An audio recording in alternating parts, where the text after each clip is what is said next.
just say this. Let me just say this, why I was disappointed with The Last Jedi. In Return of the Jedi, Luke Skywalker shows up to Jabba's palace with a plan. With a plan. You know what he had? Have some goddamn faith! That's what he had, man. The Dutch Vanderlyn was in his head.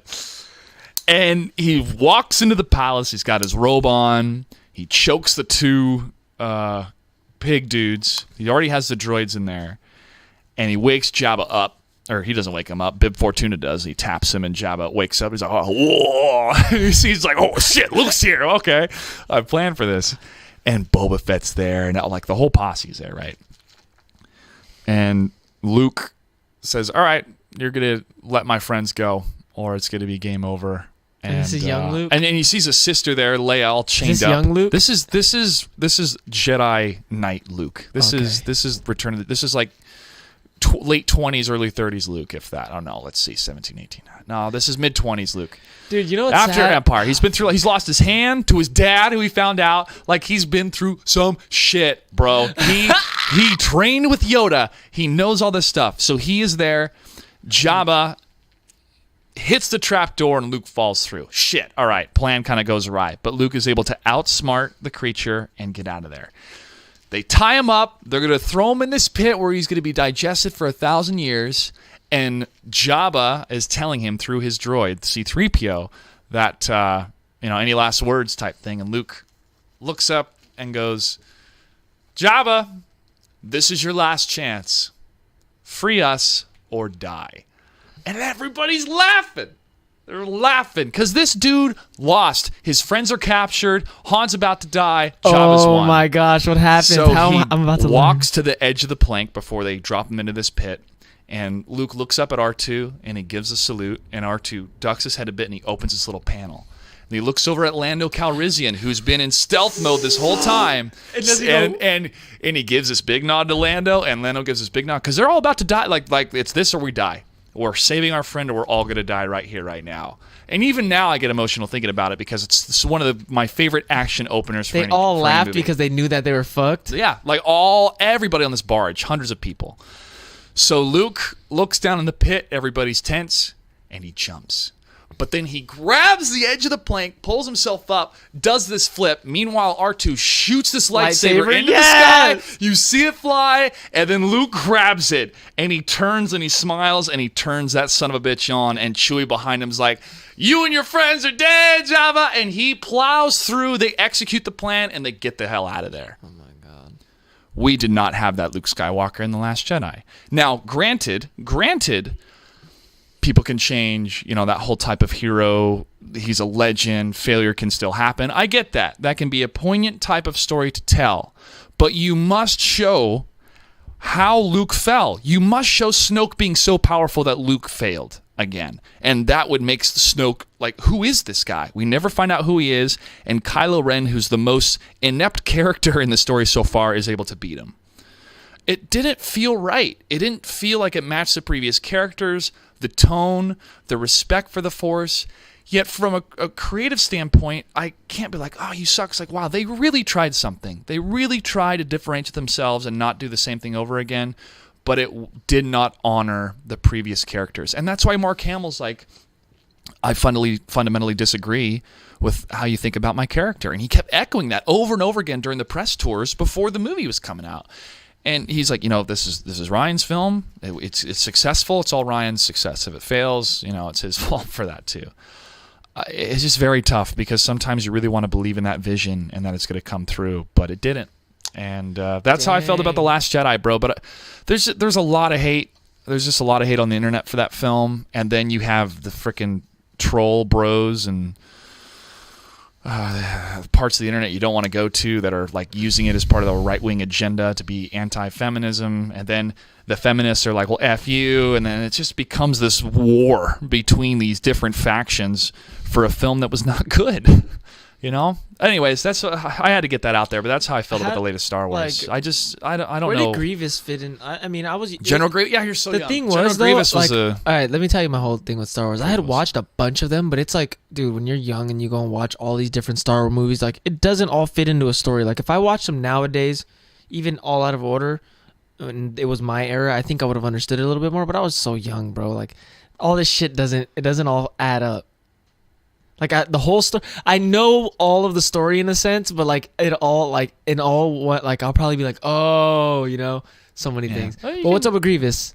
General Grievous? General Yes. Grievous was this reptilian dude. I don't know what he looked like first, but then he became the cyborg. Exactly, So he with still his has heart. a His heart organic was all core. messed up and all that. Yeah. I think he maybe just wanted to perfect himself and do it through a cybernetic way. He was so cool in the cartoon. The cartoon that bridged the gap between Attack of the Clones and Revenge of the Sith. It was called the Clone Wars. And Grievous, dude, there was this episode where these Jedis are on this planet and they're starting to get freaked out because they start disappearing left and right like in the shadows, and Grievous is hunting them all down. He's just great. He's just like on the ceiling, grabbing them, killing them, taking their lightsaber. Because he had 4 arms. Yeah, and it's creepy because they're all backing up, like, where's it coming from? And they got their lightsaber on. The guy turns it on, and then Grievous is up. And Grievous takes him out. So Grievous was this threat that Mace Windu and others would try to fight against, then get out of there. But there is this amazing episode with Mace Windu in that cartoon series where he's ripping bolts out of the droids and using them as bullets to kill other droids. He's fighting in this big fight. And Purple lightsaber. No, he lost his lightsaber because there was they were using these weapons to hit the ground really hard, causing these huge land waves. And one of them, he got caught up in it and he lost the lightsaber. So that's why he just let me use the Force. That was so perfect of a sound effect. Thank you very much. Cousin. So he used the Force to rip out those bolts and use it as bullets. I'm like, why don't you guys just do that all the time? I mean, maybe it takes a lot of, power, mental power, Force stamina power. to do it, sure. But at the very last episode of the cartoon bridging into the third movie, Revenge of the Sith, it takes place right before Grievous is on that ship with Palpatine, and then Anakin and Obi-Wan are off to save him. And Mace Windu is running to get Grievous, and Grievous is like, ha, ha, ha, going into the ship. And Mace uses the Force and crushes Grievous's chest. And he's like, that and that's why he's coughing. That's why he's coughing. So when that happened, I was like, dude. Who did it? Mace Windu. That motherfucker. And I was like, dude, that's so cool. But I was like, why didn't you just put that in the film? I didn't need some goddamn space battle that was one long take that's all CGI. Give me Samuel L. Jackson running through, ripping bolts out of droids, killing them, destroying these droids with it. I think it's a different episode. But then running towards Grievous and just taking him out. But it would show the threat of Grievous. Like, it was kind of like, it's another generic bad guy. I only saw Grievous when he was like already a busty ass fucking villain that he was all sickly because his chest had been busted for a long time, and he was just like, but he was still fighting like a G at times. Yeah. But dude, he was so much cooler when he was not coughing. That's what I'm saying. Like, I could just imagine him when he was like, because he used lightsabers like a G. Imagine when he was actually 100%. Like you said, he was snatching fools up. Like, yeah. I wanted to see that threat. Mace Windu crushed him. Because what I would have loved about that is it would have shown this reflection of Anakin. Of here's a being that's now machine more than man, and he's so good. He's so good at the tactical blend of mechanics, biology, and no Force whatsoever.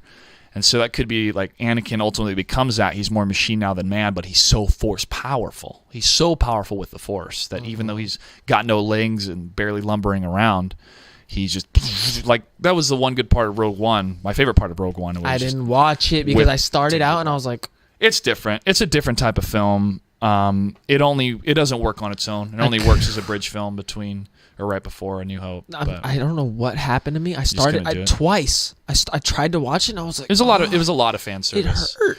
The story was neat, and I didn't give it a chance. I liked the emotional connection between Jyn and her father. I mean, it made a very personal story of the Empire. What was the one before that?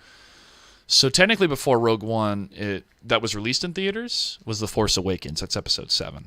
Okay, I think I watched that. Okay, one. and then one was like within the timeline, it's Revenge of the Sith. So it's like Revenge of the Sith, and then 17 years later, boom, Rogue One takes place, and that takes place. I was gonna get a Darth Maul tattoo, dude. That's what was like. Yeah? I thought when I got my Gears of War one, like I thought I was gonna get a Darth Maul. Maul's still alive in the canon, like in the cartoons. His brother. Is the cartoons real? Like that's the real shit, huh? Because it gives a lot more. Clone Wars was great because the Ahsoka narrative, who is a Padawan under Anakin, is good because it starts to show why the Jedi are corrupt. It starts to give fuel for why Anakin is so frustrated with the whole Jedi Order, which it was. I mean, it was the one line I liked in The Last Jedi is just the hubris of the Jedi allowed Darth Sidious to take over the Senate and become the Emperor, and the Emperor to spread. And that's the Jedi were a fallen system. Oh, man, dude, you couldn't fall in love. So what was wrong with that? They couldn't. That was the downfall of their most powerful Jedi, Anakin. Is he was in love with Padme? They had a kid. He couldn't tell anybody about it, and then Emperor Palpatine manipulated him to think that she was going to die. She wasn't actually going to die. Well, I don't even know how she died. I mean, Anakin choked her for a bit with the Force because he thought she betrayed him. Yeah, I remember that. And then she was having kids, but then the robot's like, she's lost the will to live. Like, what? What does that mean? Man, Star Wars, Luke Skywalker to me meant more than Jesus Christ did back in my religious days, because I would think about, what's a modern equivalence to Jesus Christ? Luke Skywalker. And you have that type of character just turn into and Luke was the one that was found on the planet, and then he went, and his parents died. That was that movie, right? Tatooine. He's on Tatooine. The droids come down. They're looking for Obi-Wan. He picks them up because they're sold by the Jawas. And then he starts talking to the droids, and he sees the message from Leia. Is that the one where homie races? No, that's episode 1. Okay, that's Anakin when he's a kid. Oh, okay. This turned into the Explain to Me Star Wars podcast with Joshua Gray and Frank Perez. Dude, you know why though? It's because it's always been such a big hole to me. Like, well, there you go. Yeah, that's funny, but that's hilarious. That's hilarious. I will forever love episode 4, 5, and 6. Star Wars: The Empire Strikes Back and Return of the Jedi. I'm an atheist, but I used to be Mormon. I was a Mormon for 16 years. And Gary Kurtz, who produced Star Wars and The Empire Strikes Back, is also a Mormon. And the Force has a lot of similarities to Mormon doctrine. All living things are connected. There maybe is this type of power that connects us. So a little bit of influence peppered in there, and this whole type of like this priesthood power, this Jedi power. Maybe they just do. They do that for, I think. But they do it for hype as well. You pull from what you know, right? Mm-hmm. You're writing it. It's like, well, how does this mystical form work? Well, I mean, maybe it works like this. Well, where did that come from? Well, it's kind of my religion, but this isn't religion. This is Star Wars. This is the Force. Funny story. But you kind of. I got a funny story. All right, go for it, man. We've talked Star Wars to death. So that was awesome. Yeah. Dude, I could sit. I'll make a clip out of that. I could learn some shit.